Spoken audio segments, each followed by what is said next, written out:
Entrevista del 6 de junio de 2025 a don Eligio Hernández Gutiérrez, figura singular en la historia jurídica y política de España.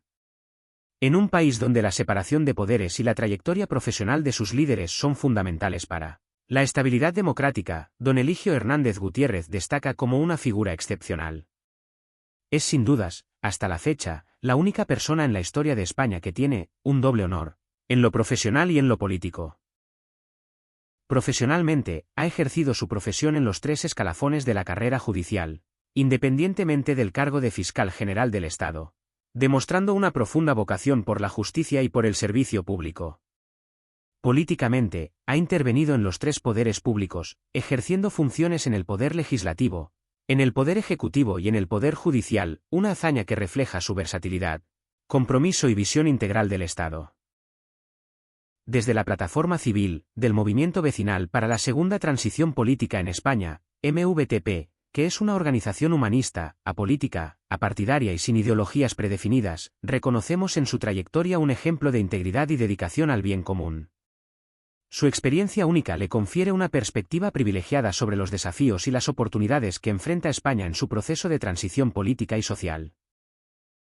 En esta entrevista, exploraremos su recorrido personal, profesional y político, sus motivaciones y sus propuestas para un país más justo, participativo y democrático. Nos acompaña una voz autorizada que, con su ejemplo, invita a reflexionar sobre el papel de los ciudadanos y las instituciones sociopolíticas civiles en la construcción de un futuro mejor para todos. Acompáñenos en esta conversación enriquecedora con un referente que combina la condición humanista, la justicia, la política y el compromiso social en una trayectoria que inspira y desafía a la vez.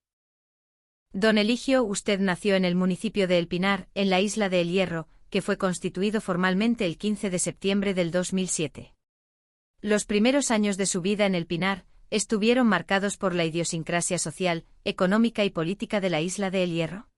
El Pinar, el pueblo más occidental de la isla de Hierro, el pueblo más lejano del centro de España, fue un pueblo agrícola y ganadero. Y, lógicamente, la actividad económica tuvo una repercusión tremenda en la infancia de todos los de mi generación. Y la naturaleza del Pinar, una campiña muy bonita, llena de árboles frutales, higueras, almendros, frutas de todas clases. Nos acompañaba el precioso monte, un monte que está allí desde la conquista, que rodea el Pinar, de ahí el nombre, ¿no? Lógicamente, el contacto con la naturaleza era frecuente y fue el amor a la naturaleza una de las cosas que caracterizó mi infancia y que me ha llenado toda mi vida, porque todavía sigue siendo cierto aquello que dijo el escritor vasco, que somos hijos de la tierra, me refiero a Pío Baroja, somos hijos de la tierra, somos la misma tierra que siente y piensa. Toda mi vida, en mis primeros años en primaria y en el colegio público, en el instituto, posteriormente en el colegio donde me eduqué, el bachillerato y la universidad, toda mi vida ha estado influida por el pueblo del Pinar. Yo le debo al pueblo del Pinar todo lo que soy, porque aprendí mucho de sus pastores, de sus pescadores, de sus luchadores, de sus estudiantes. Todo lo que yo soy, mi formación cultural, profesional, política, se la debo fundamentalmente a José Parrón Machín, escritor autodidacta, corresponsal del Hierro, que fue una persona que me formó políticamente y que también creó las bases para que yo estudiara Derecho y Filosofía y Letras. En su juventud estudió bachiller en Tenerife en el Colegio Mayor La Salle San Ildefonso, donde compaginó sus estudios con la lucha canaria, luchando federado en el equipo de lucha Santa Cruz, conocido como el Pollo del Pinar. Como llega un momento en el Hierro en que yo hago 2 años de bachillerato en la escuela pública con el maestro de primera enseñanza, hasta que llegó el momento en que ya no podía seguir, porque había que para estudiar bachillerato elemental y superior, había ya que salir de la isla donde no había ningún centro, ni tampoco el instituto, había instituto para poder estudiar bachillerato. Yo me vine a estudiar a Tenerife con la única posibilidad que fuera interno en un colegio religioso como el Colegio La Salle, y cuando llegué al Colegio La Salle con 15 años, los luchadores de Santa Cruz Club de Luchas y su equipo y los directivos, pues mi padre fue un luchador muy famoso y muy importante, fueron a buscarme para que formara parte de los juveniles del Santa Cruz Club de Luchas. Entonces se entrenaba en La Draga, que era un solar donde estaba el Hotel Taburiente, subiendo por la calle derecha del parque para arriba, frente al Mersey, y yo salía todas las tardes a las 5 de la tarde, autorizado por los curas, a ir a entrenar, caminando hasta el parque. Fueron uno de los años más felices de mi vida, porque la lucha granera para mí era todo. Mi vida, la lucha granera para mí me formó humanamente, deportivamente y sobre todo me formó como persona. Ahora cuando oigo decir que entonces no se decía que la lucha granera es una escuela de valores, me acuerdo que efectivamente era un valor fundamental que presidió mi vida, juventud y mi adolescencia. ¿Qué representa la lucha canaria para los canarios en general y para usted en particular, tanto como luchador federado, como posteriormente directivo de la Federación de Lucha Canaria? Efectivamente, mi vida ha estado ligada toda, primero cuando era joven, era luchador, luego ya fui directivo, fui el creador de un movimiento autonomista para que la lucha canaria fuera organizada desde la autonomía, para conseguir siendo gobernador civil de Tenerife. Luego soy directivo a la federación. Entonces, canaria, he tenido ocasión, he dado un premio de deportes autóctonos al gobierno de Canarias, y en el círculo cultural de Tacoronte me pronuncié una palabra improvisada que luego me dijeron que la pusiera por escrito. Pues yo destacaba que la lucha canaria es un arte y al mismo tiempo un deporte y al mismo tiempo el símbolo del caballero campesino. No es el caballero de la Edad Media noble, ni es el caballero, digamos, de la nobleza, ¿no? Es el caballero del Quijote, el hidalgo, el Quijote de la Mancha, el caballero campesino. Campesina es mi raíz, pero mi traza de hidalgo, decía la contra García Cabrera.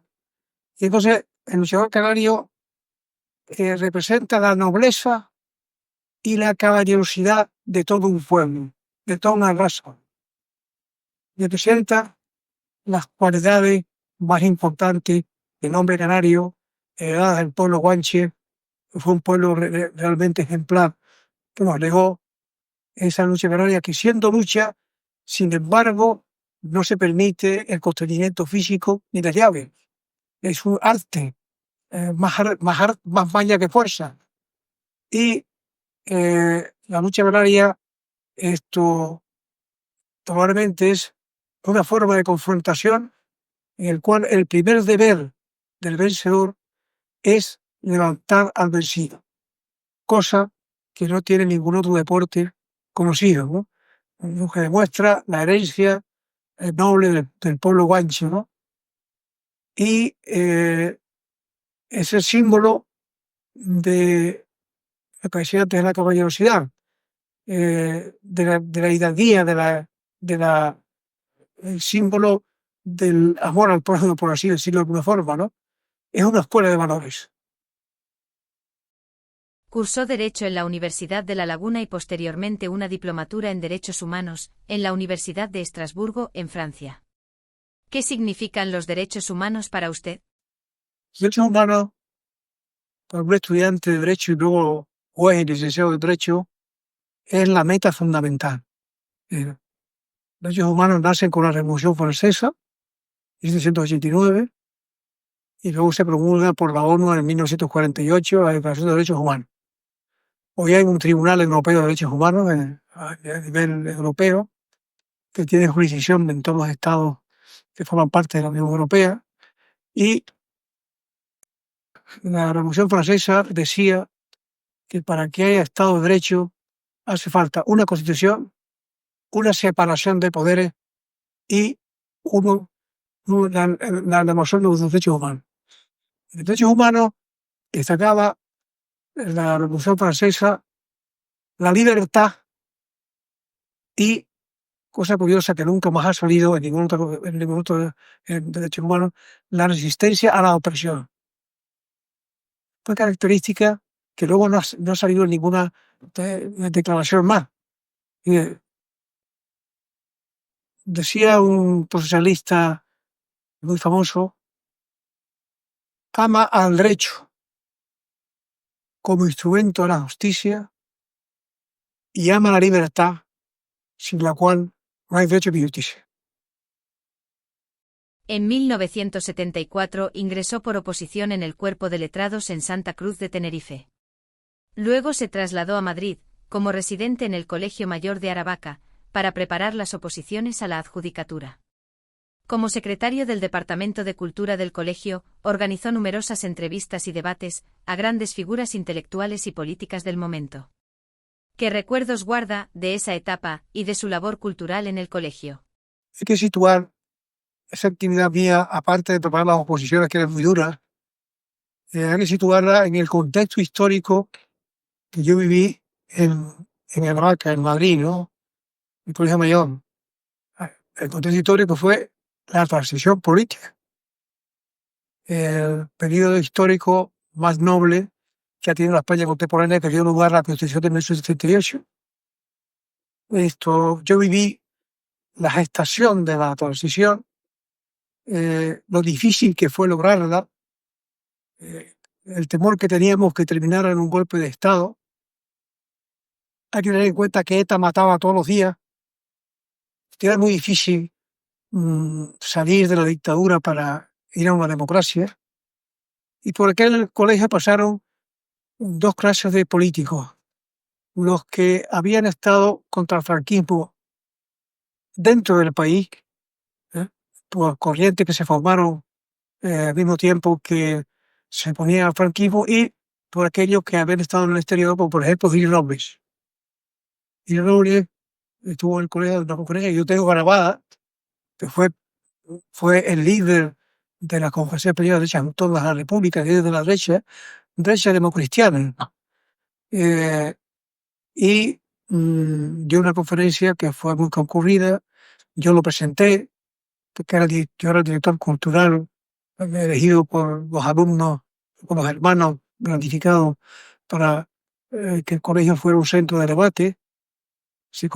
Era algo que no se daba en ningún otro colegio mayor. Y yo fomenté esos debates porque eran absolutamente necesarios, y los hermanos de La Salle, en principio temerosos, pero luego ya fueron aceptando que era uno de los grandes principios, una de las grandes enseñanzas que el colegio estaba en condiciones y querían tratar y querían enseñar, ¿no? Fue una etapa muy difícil, pero históricamente muy importante. Yo estuve aquí desde el año 71 hasta el 75, que las primeras oposiciones. Luego después estuve en la escuela oficial del 76 de febrero hasta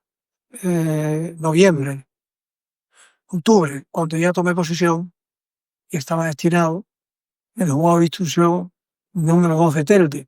Ahí inicio mi carrera judicial en Telde. En 1976 ingresó en la carrera judicial, destinado al Juzgado de Primera Instancia e Instrucción de Telde. En 1978 fue destinado al Juzgado de Primera Instancia e Instrucción de Icod de los Vinos, y sirvió por prórroga de jurisdicción en los juzgados de Granadilla de Abona y de la Orotava. En 1980 ascendió a magistrado, siendo destinado al Juzgado Central de Instrucción número 5 de la Audiencia Nacional, y posteriormente, ese mismo año, como magistrado juez de Primera Instancia número 4 de Las Palmas de Gran Canaria. Don Eligio como juez y magistrado. ¿Qué causas judiciales recuerda especialmente? Bueno, yo tuve causas judiciales muy importantes. En mi pueblo vino los dueños de las galerías de agua donde estaban en la zona de la Guancha para subir el precio del agua. Le cortaban el agua a los agricultores de la Isla Baja que dejaban de legar y perdían las cosechas. Tenían que ir a un pleito civil, pero no tenían abogados preparados para eso, lo ganaban siempre los aguatarientes que se llamaban. Hasta que llegué yo y por la vía penal, protegiendo a los agricultores de la Isla Baja, decidí que el corte de agua era un delito. Y a continuación repuse el suministro de agua. Fue un auténtico acontecimiento porque no ningún juez había hecho eso, pero tuve la fortuna de que la audiencia provincial confirmó mi decisión. Fue muy importante. Y entonces, eh, pues, sucedieron varias cosas. Había una policía local que maltrataba a los detenidos. Era un hombre que le tenían miedo y yo acabé con él en 24 horas. Me lo metí en la cárcel y se acabó. El, el jefe de policía local, que había sido cabo de la Legión. Hay más cosas. Las aguas de... yo intervine en varios asuntos de agua, los llamados civiles, pues posteriormente como fue las aguas que están debajo en San Bartolomé de Tirajana, que los de arriba regaban, pero no regaban a los predios de abajo. Y hubo que regular el suministro de agua para que todos los agricultores pudieran servicio de ella. Tuve que llevar 30 guardias civiles para para aplicar la resolución que ya había dictado, y se resolvió un problema que era secular. En el ámbito profesional, usted ocupó todos los escalafones de la carrera judicial, abogado, juez y magistrado. Y también fue fiscal general del Estado. Siendo magistrado en Canarias, su carrera se interrumpió por su paso a la política activa nacional como fiscal general del Estado de 1992 a 1994, pasando posteriormente como parlamentario de Canarias hasta 1999, quedando en situación de excedencia especial. Sin embargo, cuando dejó definitivamente la política activa y se reincorporó a su profesión judicial, lo hizo como abogado y no como magistrado, hasta su jubilación en 2020. Don Eligio, ¿cuál fue el motivo por el cual no retomó a su carrera profesional como magistrado? El motivo era que, una cuestión de principio, yo entendí y sigo entendiendo que el juez que se dedica a la política no puede volver a la judicatura. Porque, repito lo que le dije a mis compañeros cuando fui a comunicarles que no iba a seguir en la judicatura.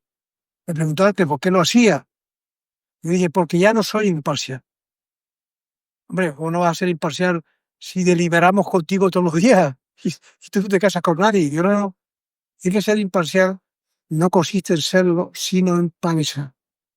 Yo ya no puedo parecer imparcial porque la gente va a decir que cómo puedo ser imparcial habiendo pertenecido a un partido político si tengo alguna relación profesional con la política.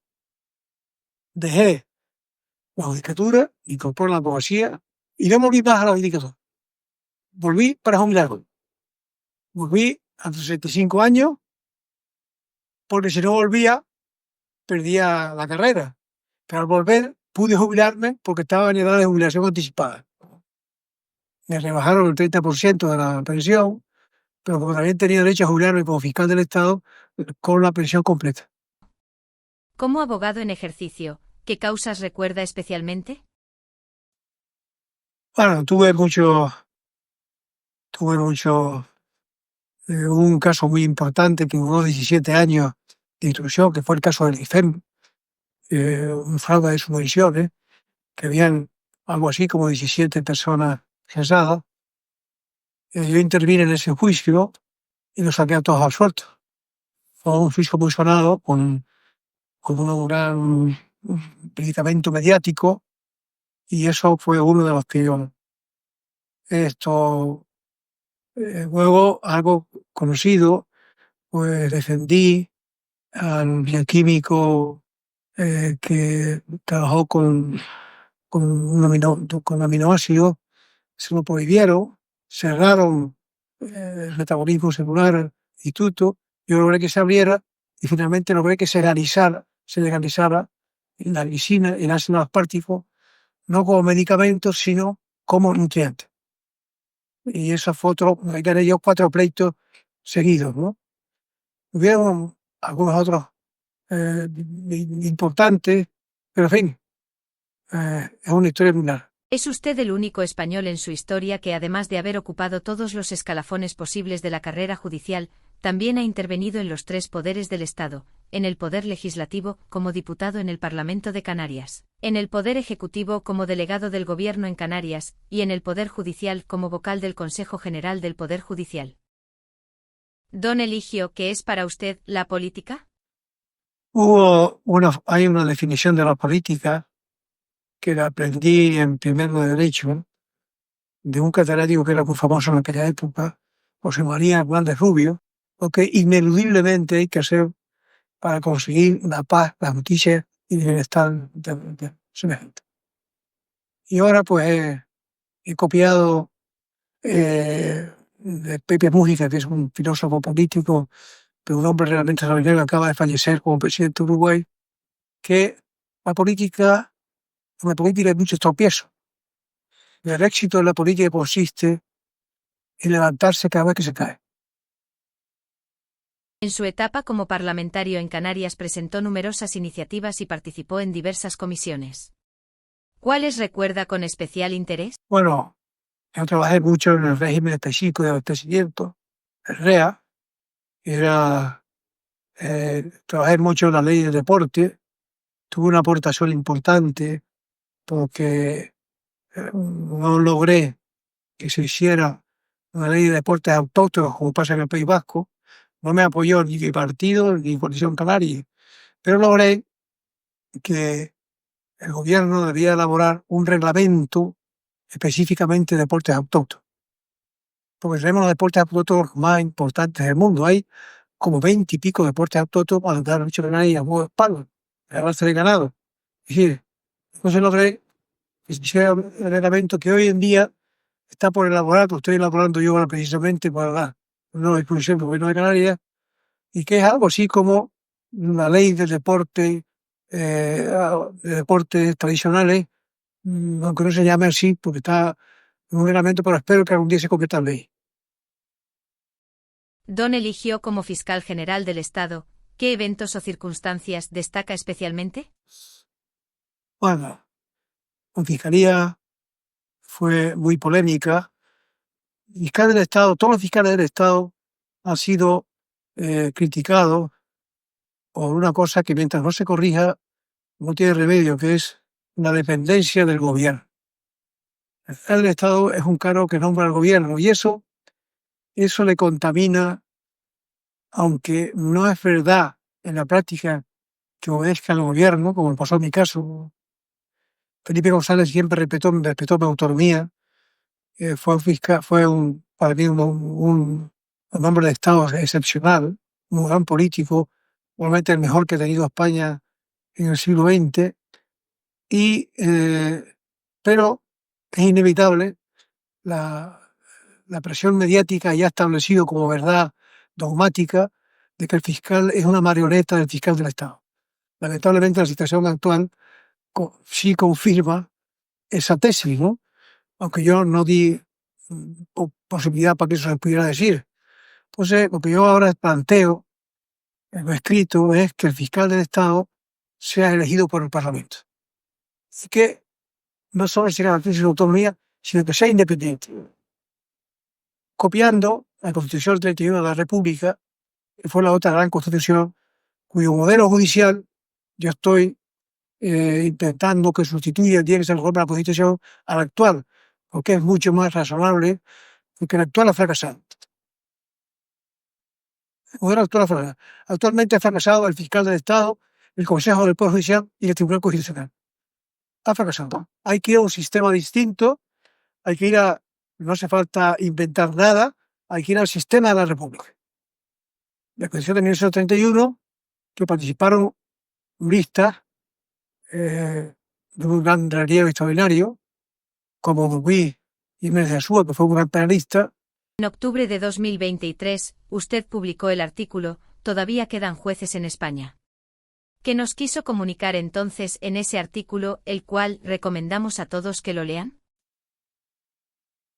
Quiero decir que hoy el Poder Judicial es el dique de contención frente a un Ejecutivo y un Poder Judicial que no están actuando correctamente.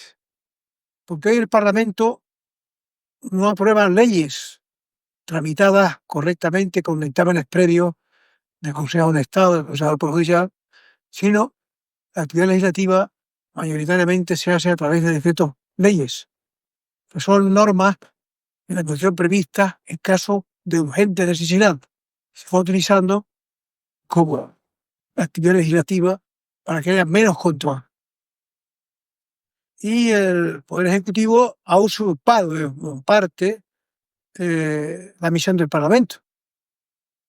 Y también se ha intentado controlar el Tribunal Constitucional hasta el punto de que ya sabemos de antemano cómo va a ser la sentencia del Constitucional, lo cual es el colmo, porque hay 7 magistrados que sabemos cómo van a votar ya, lo cual es muy grave.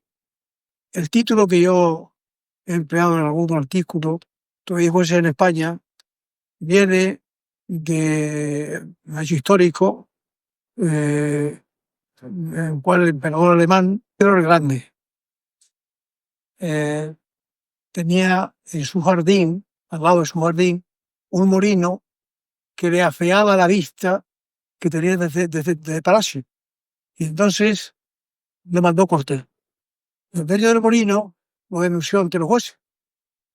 Y los jueces obligaron a el emperador a plantar de nuevo, a construir de nuevo el molino y condenó al emperador. Entonces el emperador dijo que llamó esa frase, todavía jueces en Berlín. Actualmente podríamos decir que son el Poder Judicial, especialmente el Tribunal Supremo y la Guardia Civil, especialmente la UCO, las dos instituciones que demuestran que cumplen legalmente con sus funciones, manteniendo sus independencias del gobierno. ¿Cómo cree usted que la ciudadanía española podría mostrar su gratitud y su solidaridad hacia la UCO? Aclarar al pueblo español que la Guardia Civil está actuando como el poder, como policía judicial, al servicio de los jueces y fiscales. Tanto el gobierno no tiene que decir absolutamente nada, y menos obstaculizar la visión de la Guardia Civil. La Guardia Civil, yo cuando era gobernador civil, que me venía la policía con un asunto que estaba en manos de los jueces, y decía, oye, un momento, yo no quiero saber nada de eso, vaya usted a hablar con el fiscal y cuéntele lo que quiera. Es decir, yo ya eduqué a la policía para estar al servicio de los jueces y la Guardia Civil, ¿no? Y la Guardia Civil, la gente, acabo de decirlo en televisión, la Guardia Civil ha cumplido 181 años de historia. Es que es un milagro que la Guardia Civil haya durado en una España en la que ha habido conflictos, guerras civiles, golpes de Estado, pronunciamientos y conflictos civiles prácticamente cada 2 por 3. Sin embargo, la Guardia Civil ha permanecido. Casi todos los gobiernos han intentado disolverla o desmilitarizarla. Esas cosas, pero al final se han dado cuenta que la Guardia Civil es absolutamente imprescindible. Y siempre recuerdo lo que dijo Pérez Galdós cuando se juntó la Guardia Civil en 1944. Hizo una crítica tremenda, como sea él, al gobierno de Charles Bravo, y cuando se fundó la Guardia Civil por el duque de Ahumada, un general realmente privilegiado y históricamente importante, duque de Ahumada, cuando se fundó la Guardia Civil, Galdós dijo, ha nacido en el seno de España un ser grande y de robusta vida. Y acertó, llegó a 181 años.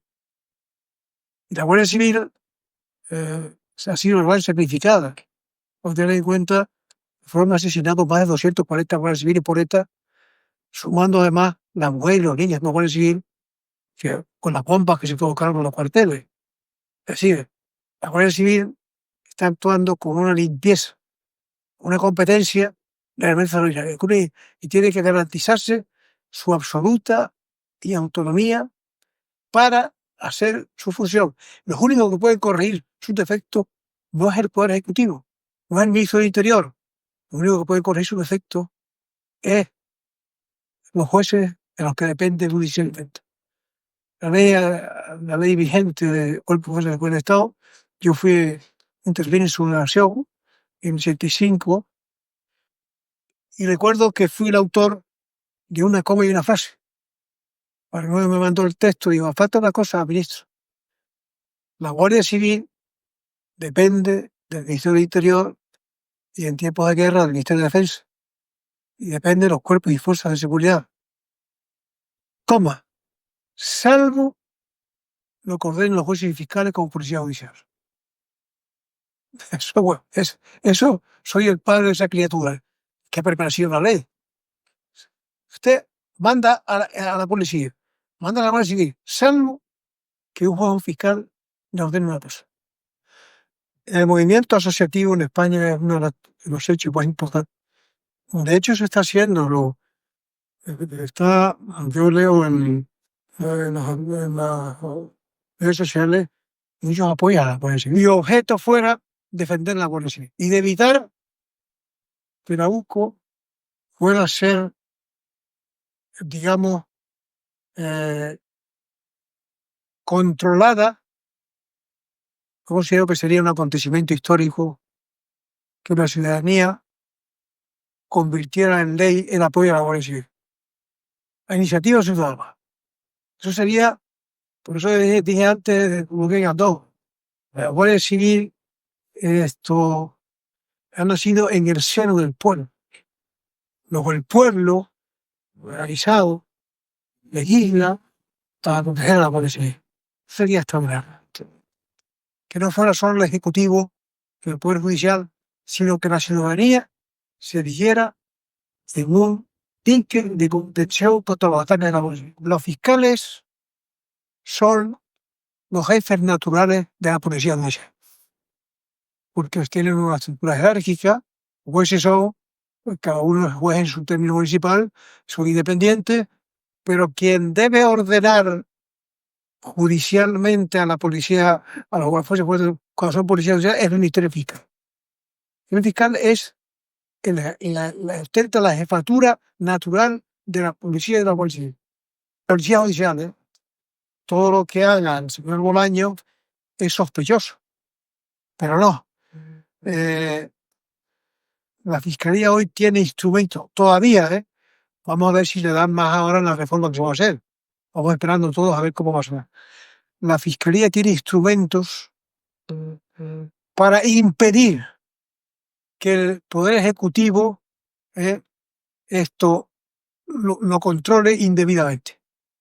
Hay un artículo que es el 27, se lo hablé yo, del Instituto Orgánico del Ministerio Fiscal, que permite a los fiscales desobedecer al fiscal del Estado si cree que lo que el fiscal del Estado ordena es ilegal o por otros motivos improcedentes. Fíjate bien, que es ilegal o por otros motivos improcedentes. En cuyo caso, el fiscal del Estado, cuando es desobedecido, tiene que reunir a la Junta de Fiscales de Sala, que es la élite del Ministerio Fiscal del Estado Mayor, para que decida si esa desobediencia está o no justificada. Teóricamente, la gente dice, esto lo he explicado yo muchas veces, incluso a juristas actuales muy, muy importantes, ¿no? Se ha quedado un poco, no sabían eso, todo el mundo cree lo que tú me acabas de decir. Pero la Junta de Fiscales de Sala puede decir que el fiscal del Estado tiene o no tiene razón. Si no tiene razón, el fiscal del Estado prevalece sobre la Junta de Fiscales de Sala. Es la confusión. Pero eso es una cuestión que está en la ley. En la práctica, el fiscal general del Estado que discrepe de la Junta de Fiscales de Sala está muerto. Porque ha pasado en 2 ocasiones.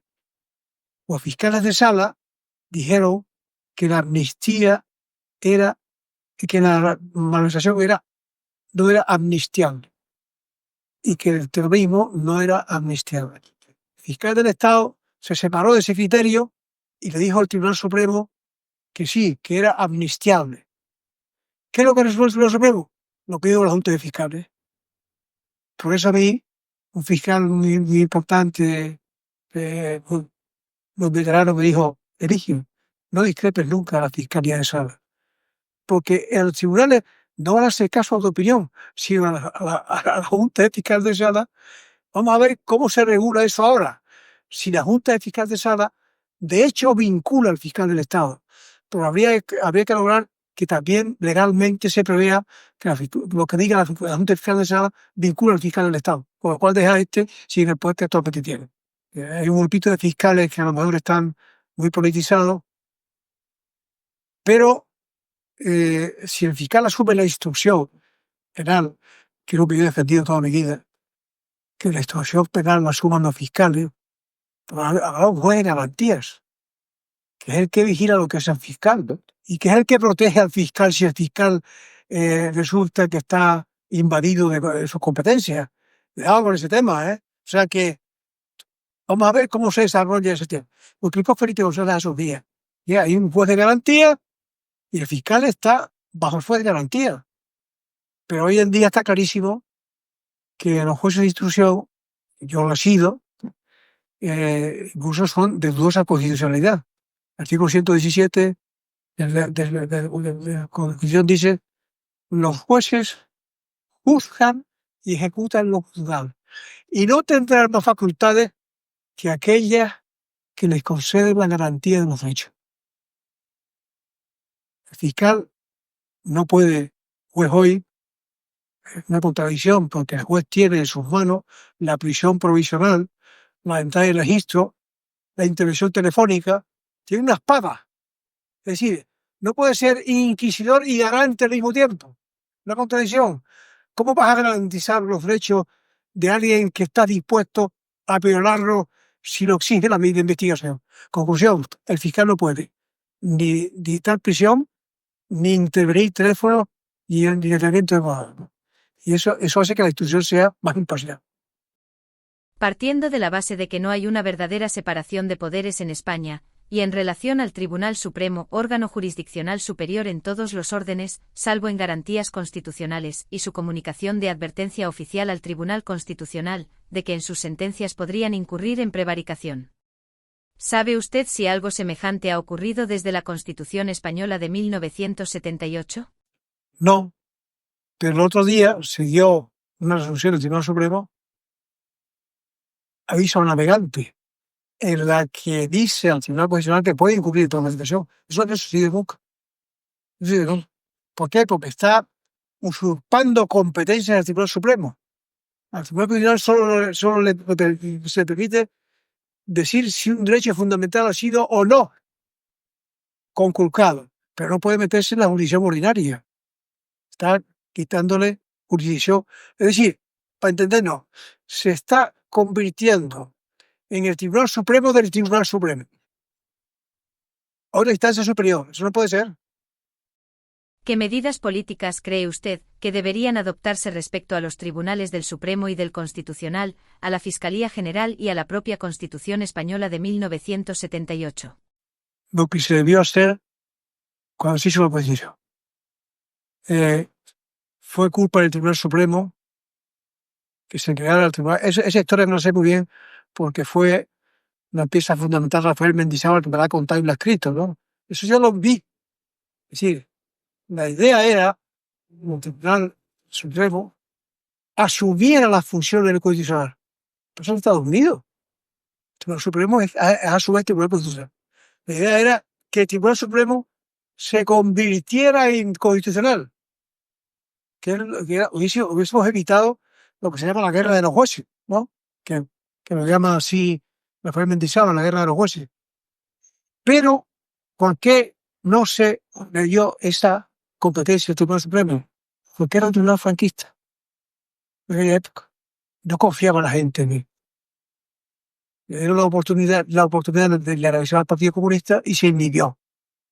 Y ahí se echó fuera del camino de la historia. Ahora, ¿cuál es la solución? Suprimir el Tribunal Constitucional y convertir el Tribunal Supremo en constitucional.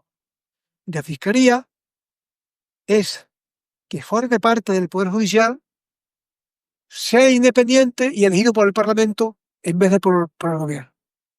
Mientras eso no pase, me dijo Rafael Mendizábal que también es importante que dejen los jueces de instrucción.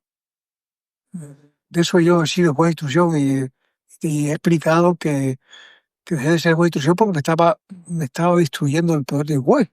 Bueno, el juez de instrucción ya cumplió su misión, la ha cumplido bien, pero debe dejar ya su misión en favor del fiscal y convertirse en juez de garantía, que es su función, juzgar y hacer ejecutar los juzgados. Es decir, si el fiscal quiere ingresar en prisión a un detenido, tiene que pedírselo al juez.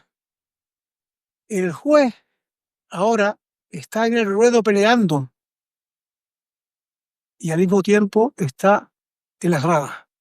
No, el juez tiene que estar en la grada viendo la pelea y decidiendo lo que va a hacer, pero fuera de la pelea, no participando en la pelea, porque entonces pierde neutralidad, pierde prejuicio, como decía Alonso Martínez en su exposición de motivos. Ese es un tema que yo he estudiado muy bien porque el día que se plantee que el juez es inconstitucional, ese día el Tribunal Constitucional el Supremo tendrá que decir que es inconstitucional. Toda la gente no entiende eso por una razón. ¿Cómo va a ser el juez, el fiscal imparcial, si depende del gobierno? Ese es el problema. Entonces, muy bien, si dependiendo del gobierno hay mecanismos, instrumentos que hacen que el gobierno no pueda, digamos, limitar su autonomía, es lo mismo. ¿Claro? Respecto al periodo constituyente en la Constitución española de 1978, que supuso la primera transición política en España. ¿Cree usted que si en las próximas elecciones nacionales un partido político o una coalición de partidos políticos consiguieran ganar las elecciones con la mayoría necesaria, se podría iniciar una segunda transición política en España, a través de un nuevo periodo constituyente? Como posibilidad teórica existe que ese partido tendría que tener la mayoría suficiente, un super líder, una superfinanciación y una superestrategia. Por la Constitución hace falta 3/5. Esa es una hipótesis imposible. Porque tendría que sacar tal mayoría absoluta a ese partido que sabemos que es posible. Tendría que conseguir mayoría absoluta, esa mayoría absoluta cualificada, más que mayoría absoluta. Una utopía. La Constitución solo se puede reformar por el procedimiento que la Constitución establece. Reforma de la Constitución. Los proyectos de reforma deberían ser aprobados por una mayoría de 3/5 de cada una de las cámaras. ¿Sí? Si no hubiera acuerdo entre ambas, se intentará obtenerlo mediante la creación de una comisión de composición paritaria de diputados y senadores que presentará un texto que será votado por el Congreso y el Senado. De no lograr la aprobación mediante el procedimiento del apartado anterior, y siempre que el texto hubiera obtenido el voto favorable de tal mayoría absoluta del Senado, el Congreso, por mayoría de 2/3, podrá aprobar la reforma. Aprobada la reforma, las Cortes Generales serán sometidas al referéndum para su ratificación, cuando así lo soliciten, dentro de los 15 días. Hay que reformar es la ley electoral y la ley de partidos políticos. El sistema inglés es el sistema más proporcional y más justo. Y más democrático, lo importante, más democrático. Es un sistema que evita que los partidos manipulen a los políticos, una palabra, ¿no? Manipulen a los parlamentarios. Y hay que copiar el sistema inglés. El sistema inglés, los diputados no están en una lista de un partido. Los diputados se presentan por su distrito. Y tú eliges al diputado que tiene su oficina, por decir. Es decir, con lo cual le quitas al partido su mayor influencia nociva, que es controlar las listas de diputados. Son elegidos directamente por el pueblo. Mientras que lo que elige el pueblo ahora son las listas. Yo quiero ser diputado por el distrito La Salle, Boiler. Por ejemplo, me presento por distrito para acabar con la partidocracia, que es una degeneración de la democracia. Hay que modificar la ley de partidos para evitar que los partidos controlen y sometan a los diputados que forman parte del partido. ¿Y cómo se consigue eso? En Inglaterra, el diputado no se presenta en una lista que elabora el partido y mete a quien le dé la gana, y luego el diputado se dedica a apretar el botón y no se le vuelve a consultar más durante 4 años. El artículo 6 dice que los partidos tienen que tener democracia interna, no tienen.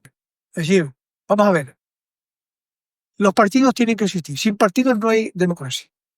Porque los partidos son la expresión de una partición ideológica. Lo que hay que hacer es evitar que los partidos se conviertan en partidocracia. Alejandro Nieto tiene un libro que habla de que la partidocracia es la que está imperando. Esto es una dictadura. Está mermando la democracia. Pero eso no se arregla reformando la ley de partido. Pese a reformarla. O sea, que ahora los partidos que tendrían que apoyar la reforma no les interesa porque entonces no dominan. Eso es, como dice Pepe Mújica, porque no creía en la democracia de partido. Y ahora le acabo de decir un discurso esta mañana extraordinario, ¿no? Un discurso que dice que la democracia, que no existe sin partidos, la democracia es el menos malo de los sistemas, pero no hay otro mejor. La frase fundamental que yo diría es que para corregir los actuales defectos que son vicios de la democracia, hay que hacer es reformar la Constitución. Yo diría más con Alfonso Guerra que hacer reformas no de la Constitución, sino en la Constitución. Introducir reformas en la Constitución. Porque, ¿qué prisa tenemos por reformar la Constitución más importante de la historia de España? Ha habido 3 constituciones importantes. La Constitución de Cádiz, que fue la Constitución para el mundo, el mundo. Estaban todavía los diputados que venían de Puerto Rico y la República, que todavía estaban en el Imperio Español, y la Constitución de la República. Las dos, la una fue terriblemente derogada por un dictador ignominioso, el peor que había por inocente. La segunda acabó en la guerra civil. Hombre, los españoles tenemos un vicio tremendo, que estropeamos lo que hemos hecho bien. Hicimos bien la Constitución de 78, que logró por primera vez reconciliar las dos Españas. Nunca había pasado eso, que fue la ley de amnistía de 1977, propuesta por el Partido Comunista. Yo estuve presente en ese debate parlamentario en 2018 y recuerdo con emoción que ya hasta lloré que Marcelino Camacho, que había estado 20 años en la cárcel de Ranquista, siguiendo una declaración del Partido Comunista en Checoslovaquia en el 1956, dijo: los comunistas hoy, a veces se aprobó con 192 votos. Por primera vez las dos Españas se unieron. Fue el segundo abrazo de Vergara. Los comunistas hoy enterramos nuestros muertos y nuestros rencores. No hay prisa por reformar la Constitución. Hay que hacerlo. Yo ya he puesto una reforma en lo judicial. Y me falta un artículo que voy a escribir sobre la reforma judicial que hay que hacer en la Constitución. Con eso y hacer una reforma en la ley de partidos, tenemos resuelto el problema. Porque ya sabemos cómo terminaron los anteriores. Terminaron mal las constituciones. Cuando se quiso sustituirla, yo creo que lo que hay que hacer es perfeccionar, más que tener cuidado, porque hay un movimiento por parte de los países, los partidos, los socialistas y independentistas, que lo quieren derogar, es lo que llaman en el régimen 78. La frase es: no hay que hacer una reforma constitucional, sino una reforma en la Constitución. El pueblo español ha demostrado, esto está pasando ahora, es un pueblo un poco cainita, ¿no? Estamos viendo las situaciones de enfrentamiento entre los partidos políticos y la sociedad civil. ¿Tiene usted conocimiento que en Canarias hayan plataformas o movimientos civiles, humanistas, apartidistas, apolíticos y ideológicos que puedan proponer la unión cívico-política para poner en práctica la segunda transición política en España hacia una democracia verdadera, directa y participativa? Sí, hay movimientos, ha habido ahora movimientos ciudadanos que yo creo que son fundamentales, porque la prensa, en principio, era un instrumento de control del poder, lo sigue siendo, pero la prensa se ha convertido en poder también. Y ahora, ¿quién controla a los que controlan? Entonces, hace falta que los ciudadanos, que el pueblo esté organizado. Como está, por ejemplo, yo soy presidente de la Asociación Cívica de Canarias, y ahí está lo que se llama el Foro Cívico, que es una suma de asociaciones civiles, eso es, que lo preside Mariano Comán, y que ahora mismo va a manifestarse la semana que viene, va a haber una manifestación en contra de Sánchez. Bueno, ha habido varias. Abordando su ámbito intelectual y cultural. Usted forma parte de la Academia Canaria de la Lengua, que ha publicado su discurso de ingreso con el título La aportación de los republicanos canarios a la democracia española. Ha estudiado y publicado en el Centro de la Cultura Popular Canaria de Tenerife las biografías de algunos personajes políticos canarios de la Segunda República, como por ejemplo Juan Negrín López, eminente médico científico y que fue nombrado presidente del gobierno de la Segunda República, y de José Franchi Roca, abogado periodista, que al igual que usted, fue nombrado fiscal general del Estado. Don Eligio, ¿qué nos puede comentar al respecto? El Centro de la Cultura Canaria ha sido premiado por el gobierno de Canarias justamente porque ha sido, digamos, el referente de la cultura popular, la institución que más ha luchado por expandir y dar a conocer la cultura popular canaria, en su música, en sus costumbres, en su cultura, etcétera, etcétera, ¿no?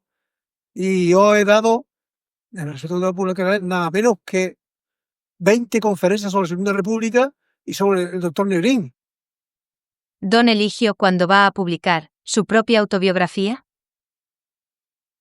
Yo estoy escribiendo mi memoria. La verdad es que estoy un poco pesimista, porque esa es una memoria gigantesca. Hay que tener en cuenta, como dije anteriormente, que he ejercido 3 profesiones jurídicas, juez, fiscal y abogado, y he estado en los 3 poderes del Estado, legislativo, ejecutivo y judicial. Y eso engendra una cantidad de experiencia, o el deporte, etcétera, etcétera, muchas áreas, que no sé cómo poder resumir mi memoria. Me cuesta mucho esto. Y luego, además, pues estoy metido siempre en un montón de actividades. Ahora mismo voy a un acto de las Fuerzas Armadas, que me invitan. Es decir, ayer hablé por la radio, estoy en televisión, anteayer por Antena 3. Es decir, yo, trabajo profesional que ayuda a mi hijo. Creo que es necesario su intento, y lo único que espero es que la salud no me falle para poder seguir escribiendo. Estamos en aquí. Tenemos conocimiento que a través de usted se van a crear 2 cátedras universitarias en nuestras universidades en relación con la cultura de la lucha canaria. Sabemos también que tiene intención de publicar todo un siglo completo de la historia de la lucha canaria. Don Eligio, ¿qué nos puede comentar al respecto? Yo tenía siempre la intención de que desde la universidad se hiciera un trabajo sobre la lucha canaria. En Canarias hay muchos luchadores, se han escrito la lucha canaria, pero de forma poco sistemática, desordenada históricamente, confundiendo épocas y luchadores. Y por fin conseguí que el catedrático de Historia Contemporánea de la laguna, que, bueno, y saben que la isla del Hierro, como es catedrático, esto me encara a uno de su equipo que fuera capaz de hacer este trabajo.